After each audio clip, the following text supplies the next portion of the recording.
for most of us, our biggest leaps and next chapters have come from being on the precipice of that ambiguity, that gray.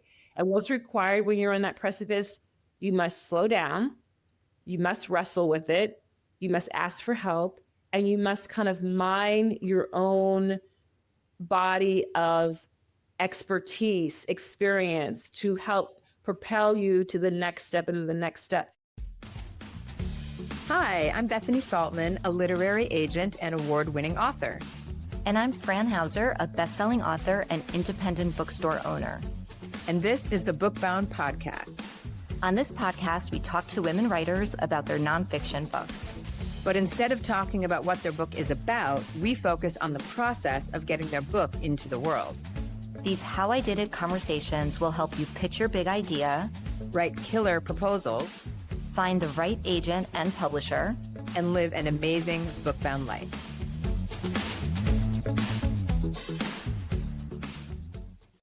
Welcome to the show, everyone. I'm so excited to introduce you to our guest, Dr. Natalie Nixon.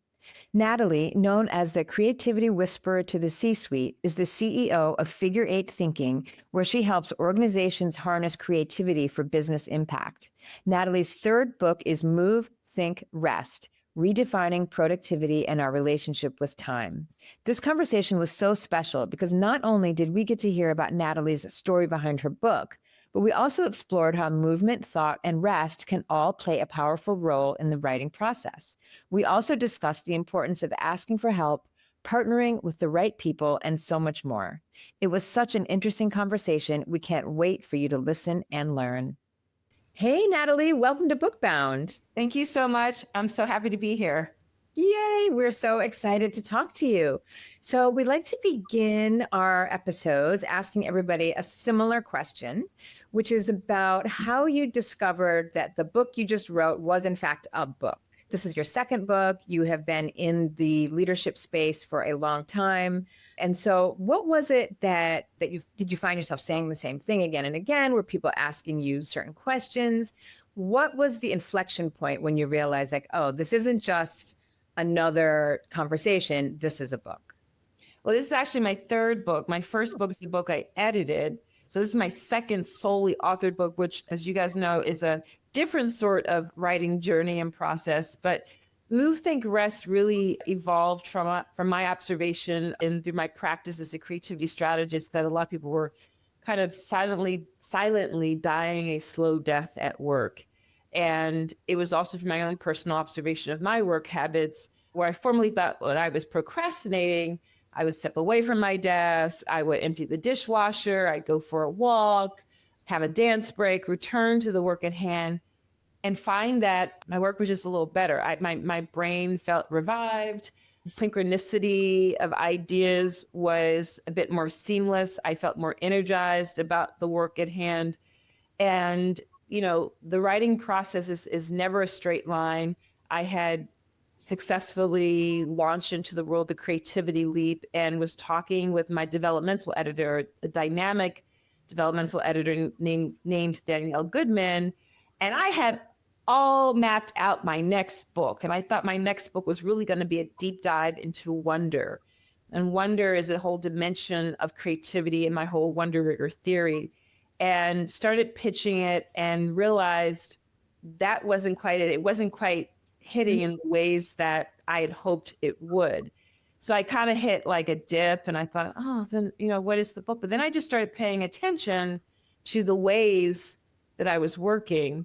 And as an entrepreneur, I have some agency and freedom around the ways that I design my work days, and noticed that, you know, as we'll get into with a lot of the principles of this book, that the ability, first of all, when you're an entrepreneur, I think you have to be a lot more mindful about self-care, self-awareness, mindset, those sorts of things. So I was just dedicating more time to what on paper may not be designated as work. And yet those activities were actually adding value to my work. So it was this mixture of observing some of my clients kind of complaining off to the side that they were hitting these burnouts. They were just concerned about how was this work of applied creativity going to stick, and then noticing my work habits.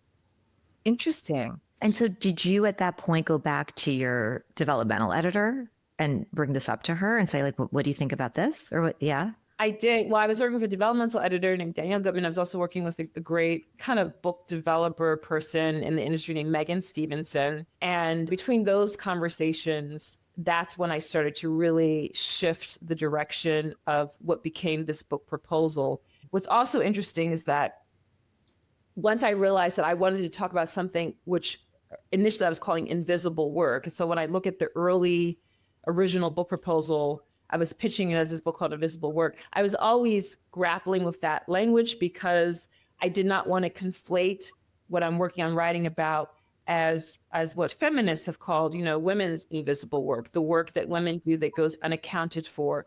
So I remember that while it was being pitched as invisible work, I knew that at some point I'd have to distinguish and not confuse people that this was not like a gendered sort of topic that I was exploring. Oh, now this is so interesting. Our listeners we love to get really granular because our listeners are in the process of developing their ideas and working on proposals. So would you mind telling us a little bit more about how did that work? Because people always say or ask, if I go out with a proposal and people don't like it, can I go back? So how did you, and usually the answer is no, because if people have already passed on something, it's really hard. You have to have a completely new idea. So tell us about how you returned to your original proposal and said, okay, I'm not just going to do a couple tweaks. I'm going to redo this so that I can actually go back out.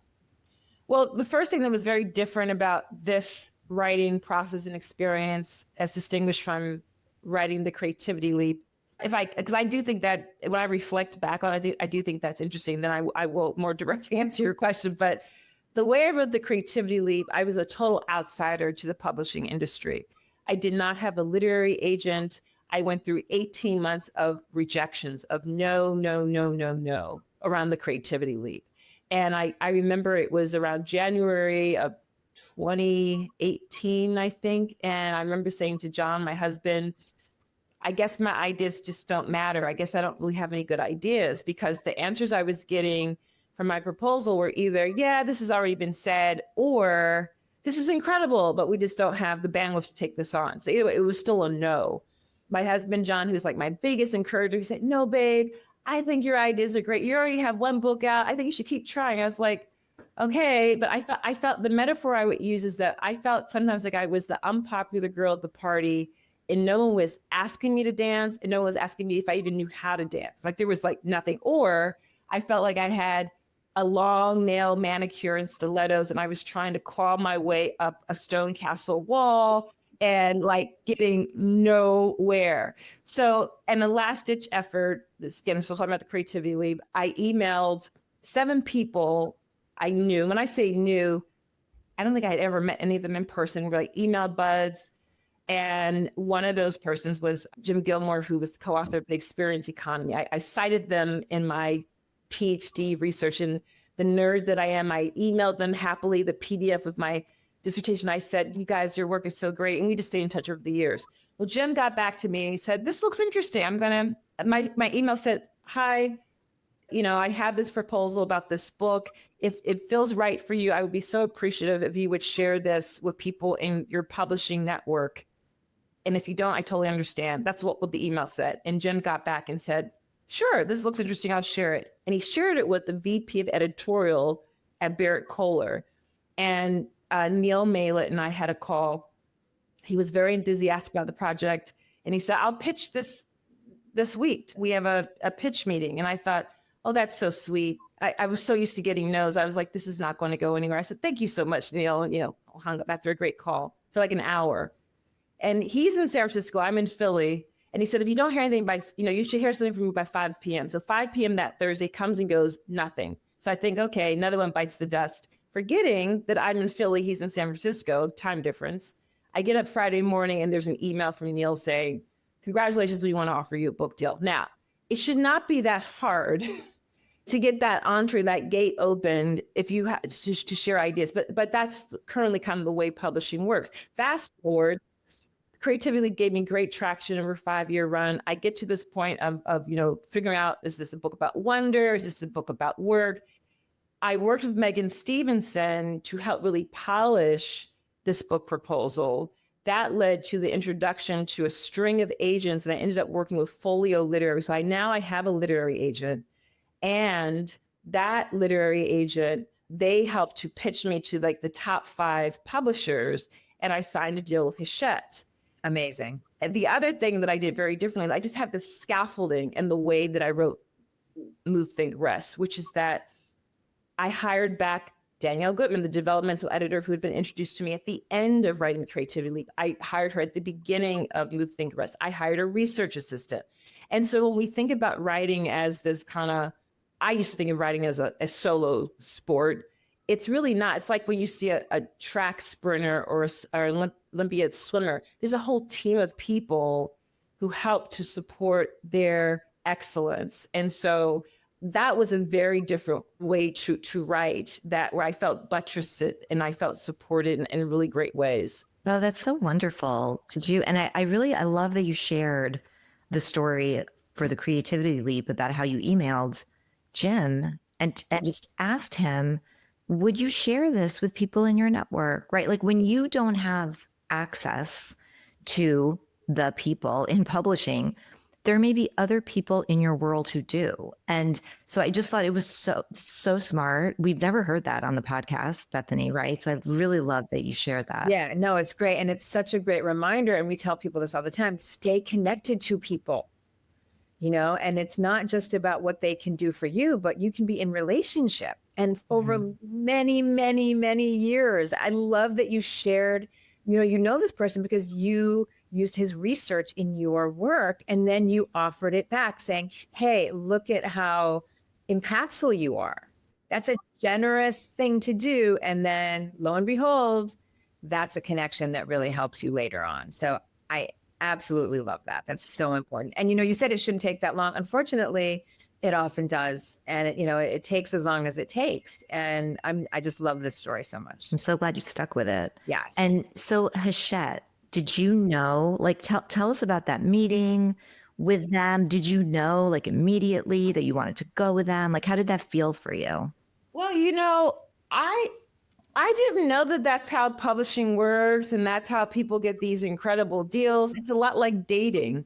And I remember Megan Stevenson said that, when you meet Steve and Jan, who are my agents at Folio, they're going to take really good care of you. And they're really going to be your advocates and usher you through. I was like, wow, like this is a different situation. And it really was like being courted. So it was instead of me pitching and then, they pitch, why this is such a great project, how timely this is. But it was really these publishers trying to convince me that you really want to publish this work under our house, under our umbrella. And I had never experienced that before. So it really felt like being courted. And Megan told me, and Jan and Steve told me, they said, this is going to feel like dating. And, I was single until I was 39. I got married when I was 39. And I used to get so bothered when older women would say, oh, honey, you'll just know. When it's the right one, you'll know. I'm like, okay, everyone keeps saying that. Still don't know. But they were right. When it's the right, when it's your person, kind of do know, just easy, it's simple. It's that very intuitive nudge. Similarly, with Hachette, it was, and actually I ended up working with 2 editors in this writing process. So the editors kind of shifted midway through the process, which turned out to be great. It was fine. But it was someone who clearly had read my proposal, was also familiar with my other work, understood why this work made sense, asked me really great questions, had really interesting answers to my questions. And again, at the end of the day, I felt like it was right. So I used several data points. I used my intuition. I used the industry knowledge and expertise of my literary agents to kind of like fact check and triangulate what I was sensing. If you know my work, I'm really big into sense making. I'm really big into intuition combined with rational decision making. So it was all of those things combined. And when you dating is collecting data, and you begin to be able to have comparisons about how this went and how you felt in this context versus other contexts, how this person made me feel about myself, how much of my authentic self I was with this person, all those sorts of things. I found similarly, those were the signals I was paying attention to. So good. By the time this episode comes out, it will be out in the world. But Bethany and I received a digital, a PDF version, and I really enjoyed, Natalie. I was reading through it last night. I love this concept so much. This idea of movement and thought and rest and all of the good, like all of the opportunities that can come out of those things. And I'm really curious to know, how did you apply this concept to your own like writing process? Like when you think about movement, thought, rest, how did you apply it to the writing process and to really the whole like pitch process, proposal part, like all of it? Yeah, so I am a very kinesthetic learner. I'm a lifelong dancer. I move and tinker in order to figure things out. I am a devoted daydreamer. I've talked a lot about how I take daydream breaks, how I really advocate for people to take timed daydream breaks that can be 60 seconds long, 2 minutes long. If you're feeling luxurious, 15 minutes long. But I already have in my daily habits and practices ways to step away. And that's a big part of what I put into the meaning behind thinking about movement and thought and rest in my own book. But in terms of the writing process, I'll zone in on a very specific chapter of my writing experience for Move, Think, Rest. So as I already reflected on, writing Move, Think, Rest was a very different experience than writing The Creativity Leap. I got this book deal and it was so great. Now write the book. And I was like, okay. And I had 4 months and I wrote it, and there was a lot of feedback, which was very hard to take in The Creativity Leap. And that's why they introduced me to Danielle Goodman, my developmental editor. Fast forward now, it's time to, I'd been doing all this qualitative research, a lot of one-on-one interviews. I interviewed almost 60 people for Move, Think, Rest. It's time to start stitching it together. Like you have all your pattern pieces laid out or the ingredients for the recipe. Now comes the work of like helping you to make sense, which again, a developmental editor in my case was pivotal in. And John said to me, babe, why don't you think about doing a writing retreat? And I was like, oh, no, I have a beautiful home office.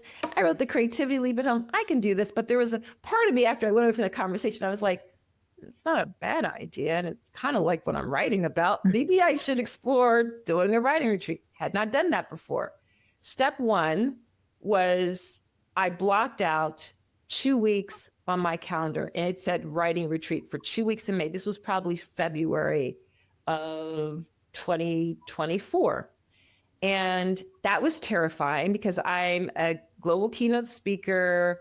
That meant I was going to say no to keynote invitations. I was going to say no to calls, just 2 weeks of writing. Step one was I wrote it down. I blocked out the time. Step number two was, where am I going to do this writing retreat? I texted 7 different friends, colleagues, and I said, hi, I'm taking a writing retreat between May 13th and May 28th, which was true. It was down on my calendar. And I am envisioning waking up every day to write between 8 a.m. and 2 p.m. and then going into some turquoise water because I also love swimming. I do a lot of open water swimming, not by myself with groups, but I love swimming. I says, anyone have any recommendations? And within 45 minutes, one of those friends, my friend Ivy Silver, she wrote back and she said, my beachside condo in Miami. I was like, yes, please, thank you. And Ivy leased to me at a very reasonable rate her beautiful beachside condo in Miami Beach. So now I had the dates, I had the place, I had the work to do. Step 3 was I worked with Danielle to give me homework. I was a good girl. I was a good student. I responded well to homework. I love getting like assignments and like tick, tick, tick, tick, and what to do. So Danielle helped me to figure out. So my goal was to get 3 chapters written. I ended up writing 2, so not bad. She gave me homework of my goals for each of what I would have, because she had been working with me on the data and the insights. I had all this great secondary research now from my research assistant. And she helped me map out the plan. And so I arrived in Miami and I did a lot of cognitive front load thinking, but I would take breaks, just take a walk on the beach. I would have a question prompt for what I need to fill in for this next section of the book. And I love Otter, the dictation app. And I would have the question. I would just walk along the beach and just like do a brain dump of my ideas and thoughts into the Otter app. And then I would upload it and just tweak it and just write. And then I would sign off at 2:00. And then I would take like a salsa class or have dinner with a friend who was in Miami, or like go to an art gallery, go to sleep, wake up and do it all again. So in those ways, I was practicing what I preach in a very meta level to make sure I got in movement, that I was shifting my environment to prompt different sorts of thinking.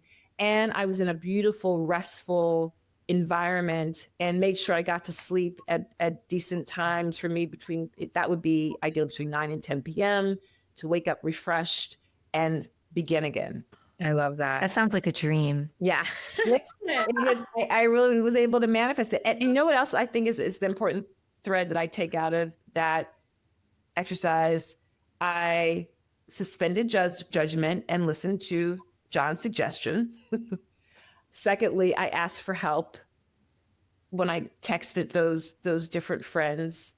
And our friends and angels are everywhere. You never know where your help will come from if you don't ask for the help, to acknowledge, I don't know how to do this next step. I think this could be a good idea. I've never tried this before. I'm just going to try, and who might help me in that process.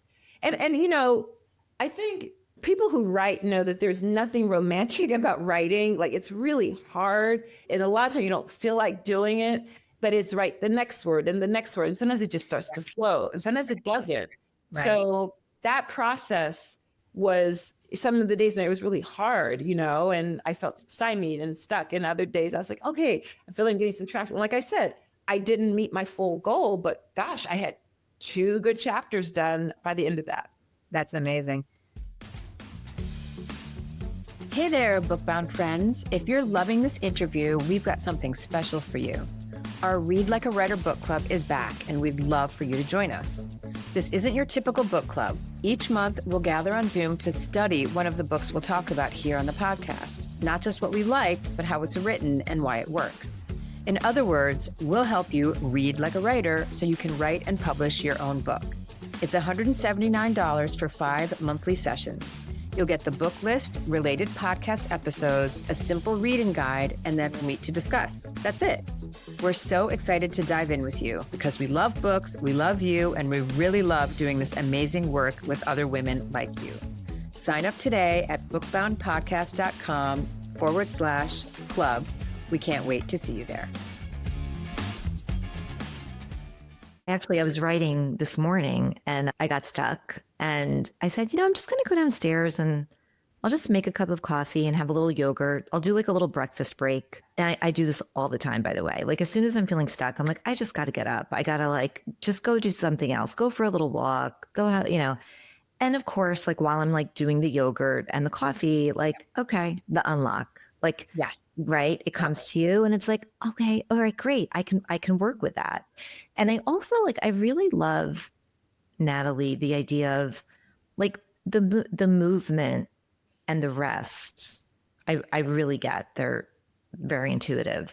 The thought part, which a big part of that is reflecting, and it's kind of giving yourself the right prompts to reflect. I think that's really cool. This idea of you're walking on the beach and you give yourself a prompt.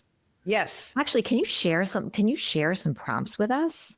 If you're writing, can you share a couple of prompts that we can ask ourselves to? I want to make sure we talk about why physiologically, in terms of the ways that our brain is designed, why that happens, right? So let's make sure we touch on that. Yes, please. Okay. But also the way I'm thinking about thought in Move, Think, Rest is I think of it in terms of backcasting and forecasting. And what I have found in a lot of our work environments is just about pushing work out.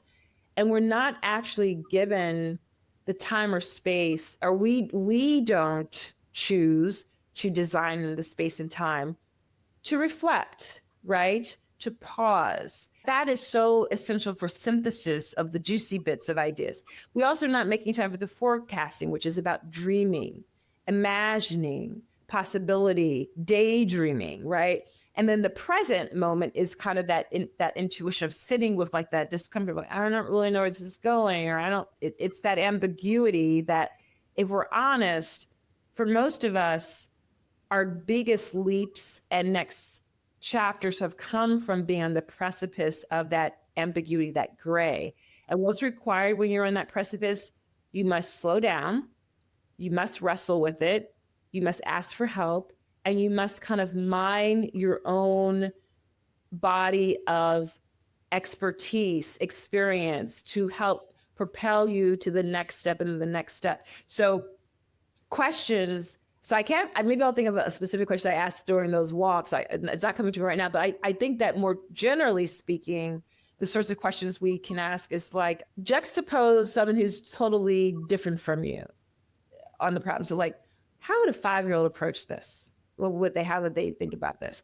How would an elderly person who like lived through the Second World War, who might be deceased, but you know, my mom is 85. She was born in 1939. She's a little girl then, but like, how do they think about this, right? So it's juxtaposing a person with a very different set of experiences, trying to see through that lens is one way to sort of shake up the way you've been thinking about it. Another way to shake up the way you've been thinking about something is it all ends up being juxtaposing different sorts of geography, gender, age. If I were to speed this up, what's like the tricycle version of this idea? What's the motorcycle version of this idea?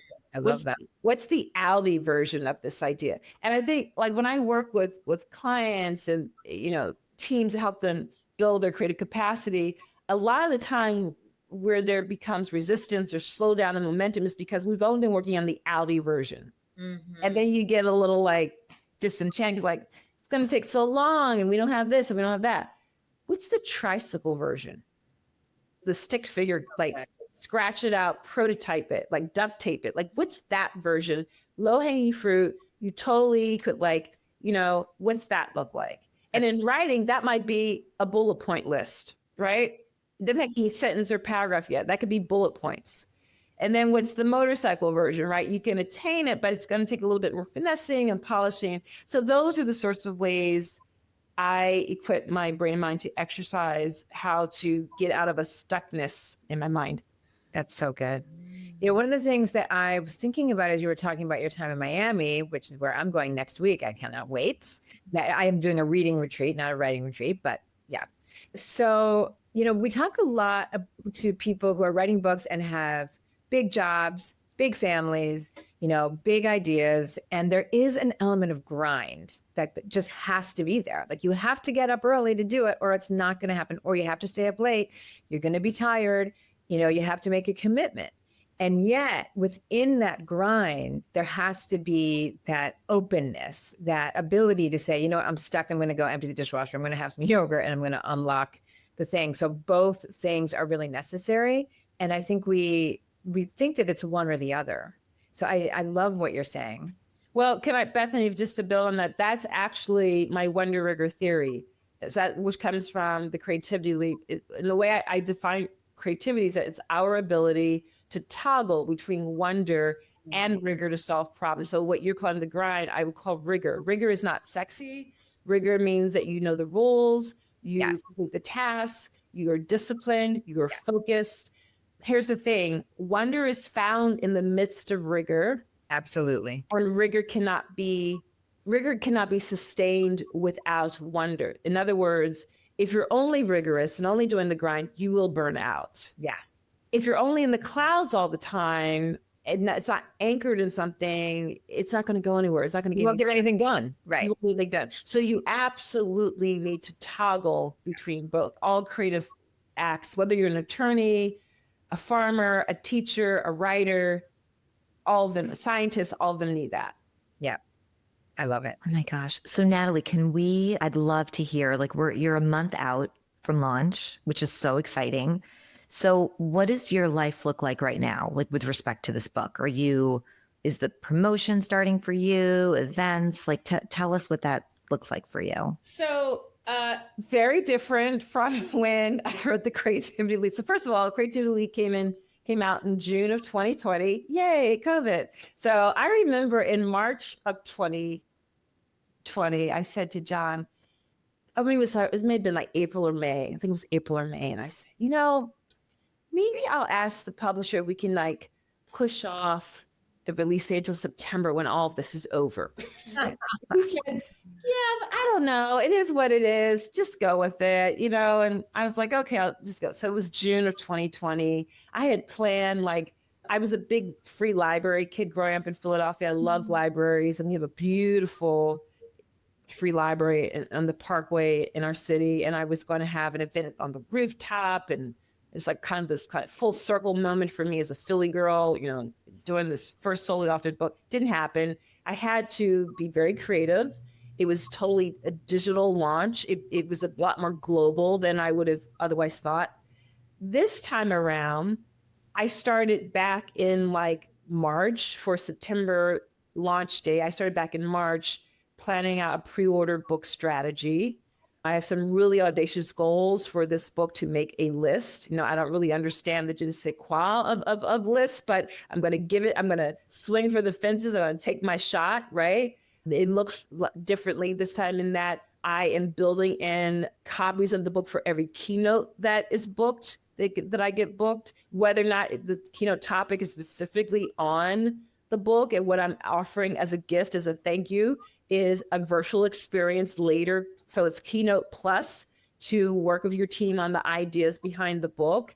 I am sharing out about the book on social media, some of the quotes from the book, people who I interviewed for the book, what they've had to say about the book, sharing out with my email subscribers. I did none of that, literally, because I didn't know what I didn't know. So the book came, when the Creativity Leap came out, it was like June. I was like, oh, a book's come out.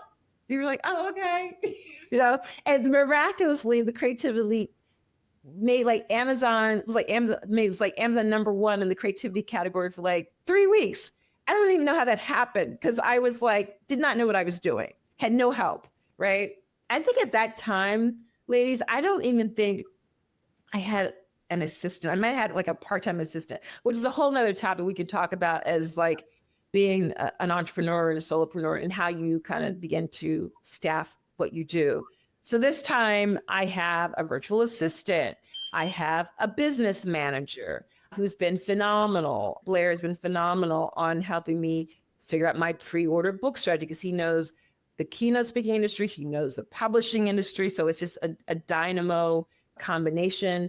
I have a back pocket graphic designer and copywriter to help me. So I have learned that the only way I will be great at what my type of beautiful brain is good at is if I hire people who are really good at what their type of beautiful brain is at, and which, work that I could do, but I'm not really great at it. And it just detracts from what I am much better at. So I have kind of this ensemble model is how I call it, of people who are expert in what they're doing to help me do that. And we have a virtual event that will be in partnership with Creative Mornings. That's going to happen on September 2nd.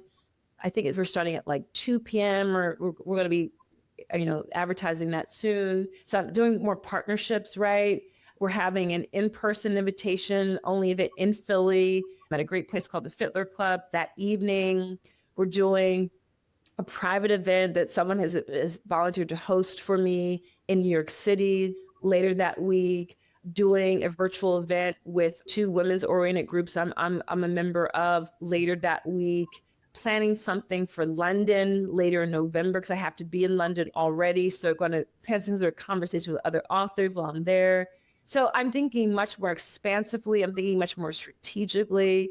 I'm thinking much more in terms of partnerships in ways that I knew intellectually I should do last time around, but I didn't have the bandwidth. I didn't have help to figure out how to do that. I'm so glad you brought up partnerships, because you're a partner. You guys are partnering with me to help spread it. It's amazing. Yeah. Totally grateful. Well, and because then you're tapping into somebody else's list, it's it's not just on you to be inviting the people, right, but then they're also inviting their people, their network, their community, their organization. So so whenever you can partner. It's Again, really ask for help. ask for help and say, do you want to collaborate on this? You know, you have this copacetic co-marketing halo effect to amplify what each of you do. Natalie, as we wrap up, any just, I don't know, final advice for our listeners who are, you know, they're either thinking about a nonfiction book or they're working on writing their book, or maybe they have a book coming out to the world and they're interested in the marketing piece, but just any final thoughts? My final thoughts are to not give up. If there's a seed of an idea that you have that you want to cultivate and bring into the world, do not give up. Again, I'll share again my failure story of having 18 months of no's, which is really hard. That does not feel good, right? Because I was speaking about these ideas and these ideas were resonating with people. I was like, and not crazy, like this is sticking with people, but how do I package it as a book, right? So don't give up. Keep asking for help. Read a book that I read when I first left academia called The Art of Asking. That was a great book to help me in my mindset of sitting with knowing what I don't know and asking for help. And I've always pretty much been good at that. Like I literally have built a career of asking forgiveness, not permission. I've always been pretty diligent about that. So those would be my pieces of advice. Amazing. Natalie, thank you so much for sharing this with our listeners. They are in for a treat. And we wish you all the best with your book. Thank you for your support. Thank you for having me. It's been a real pleasure talking with you guys. Thanks, Natalie. We hope you enjoyed this episode. Please subscribe wherever you get your podcasts and consider leaving a rating or review to help other writers find us. And don't forget to check out our Read Like a Writer book club and our downloadable Bookbound proposal guide, both designed to support you as you bring your book idea to life. You can also find us on Instagram at bookbound_podcast. Happy writing.